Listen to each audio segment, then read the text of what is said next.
হ্যাঁ, হ্যাঁ হ্যাঁ। ধরে দিলেন না, ধরে দিলেন না। চোখ বান। তো বান্দা থাকলে কি আর আমি আমার করে দিবেন না, আমার চিন্তা করবো তাহলে।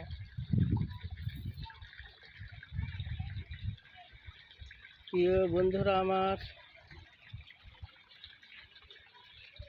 আমি আছি হেল্লা গ্রামের শেষ প্রান্তে।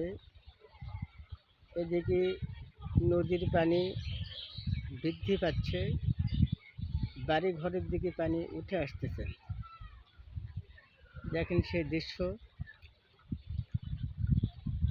আমরা বগুড়াবাসী কিছুটা মায়ের কোলে আছি, আর কিছু এলাকা এদের অবস্থা খুব করুণ অবস্থা।